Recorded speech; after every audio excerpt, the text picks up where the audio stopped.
Order! Order! You are an incorrigible delinquent at times. Behave yourself, man!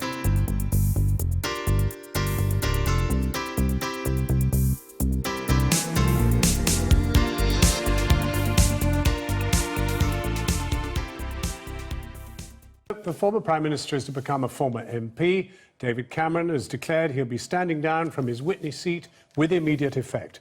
The reality of modern politics, he said, meant life as a backbencher was no longer viable, and he would turn everything he did into a big distraction. Theresa May said she was proud to have served in his government, but Mr Cameron is likely to be remembered for the decision which cost him his job, the Brexit vote, which will take Britain out of the European Union. Here's our political editor, Gary Gibbon. He'd said he wouldn't leave Number 10 even if he lost the referendum on Europe, but he did. And in his last appearance in the chamber as Prime Minister, David Cameron reassured those who pleaded with him to stick around and continue to give advice as a backbencher. Can I ask that he will still be an active participant in this House as it faces a large number of problems over the next few years? I will watch these exchanges from the backbenchers. Or not. He tried out life as a backbench MP for precisely 10 sitting days in the Commons. This a rare sighting in the debate on Trident the week after he left Number 10. I thought about this long and hard over the summer, and I've decided the right thing to do is to stand down as the Member of Parliament for Witney.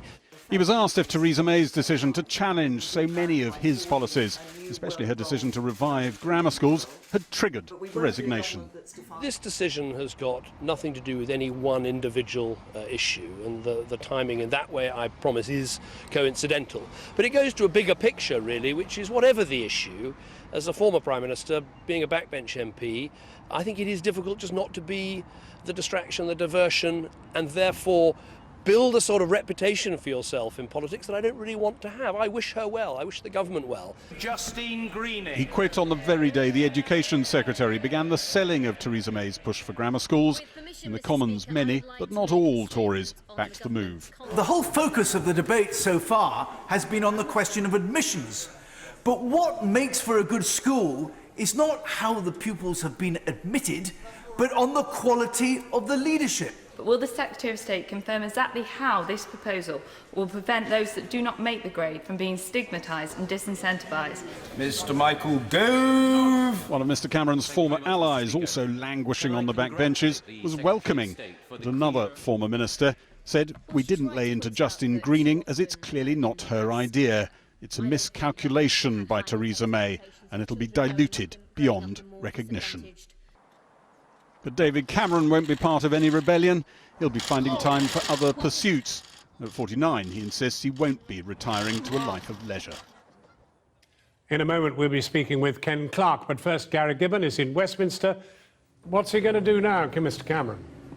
He says he hasn't entirely decided, but he's given a few clues as to the way his thinking is working. He said he wants to carry on in some way in public service. He's had his name connected, of course, with the big society, the idea that he started with. I suspect he'd like to go back to that and show his commitment to it. And I could see him getting involved in a few charities, a few campaigns, perhaps, things that don't cross the path of his predecessor in a very specific policy way. I understand what he thinks is that in terms of ex-prime ministers, he may have matched Tony Blair in terms of leaving office virtually immediately and then leaving as an MP, but he doesn't see the Tony Blair retirement from politics as a template. He thinks it has besmirched Tony Blair's reputation considerably, and going out and looking like you're about raising money for yourself is not a very good image for an ex-politician. And what lurks behind this?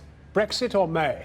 Well, I think you've got to give a bit of credit to one of the things David Cameron said. Being a great big beast on the back benches, you're about to talk to one of them now, but being as big as an ex-prime minister, the moment you raise your eyebrow, swallows or blink, people will interpret that as a move against the Prime Minister. In this case, there's an awful lot of stuff on the agenda where David Cameron probably does feel privately differently from the new Prime Minister. She, in some ways, is defining herself against him. So he didn't fancy that role, leading, as it were, seeming to lead rebellions against her. I think that is part of his thinking. Gary Gibbon at Westminster.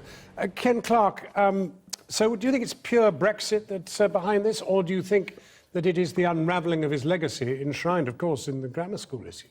Well, let me say, first of all, I haven't a clue, because I'm as surprised as everybody else. That's why I've got you. He said in answer to my question he was going to carry on. I was very glad he was going to carry on. I was only told he would announce his retirement as I walked into the chamber this afternoon for the education statement. And so I don't know, and I think it's a great pity, because I think the House of Commons benefits if it does have some really senior people who've stayed in politics, alongside, obviously, the people you need, the new people, the people with the new ideas, people who are changing things.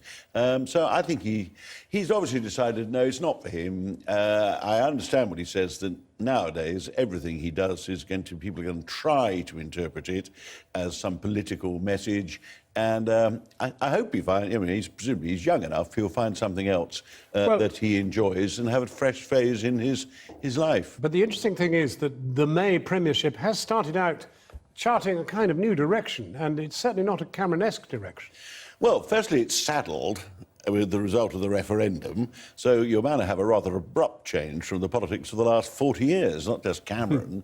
And then they obviously thought of something that would change the subject from Europe, which has always been a pious hope of most prime ministers, and they leaked this grammar school thing by accident. So we've now got an awful lot of work to do on what's suddenly become the next focus of attention, a grammar school policy that, and actually has already become a wider schools policy, and that needs a lot of work, because that's not quite ready yet. Actually, as you know better than anybody, the grammar school issue, if you were ever going to bring them back, would require an educational revolution.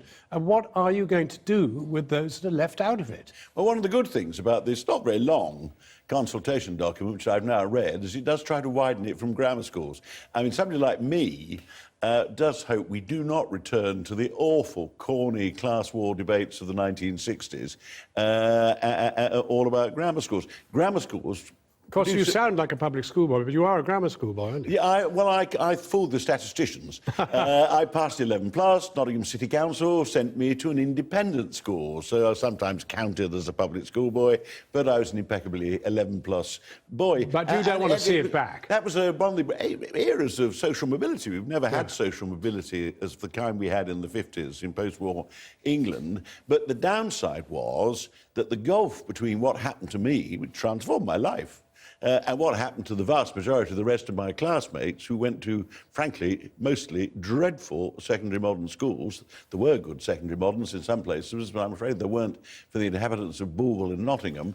I mean, we can't replicate that. Now, so you will continue to occupy your thorny place?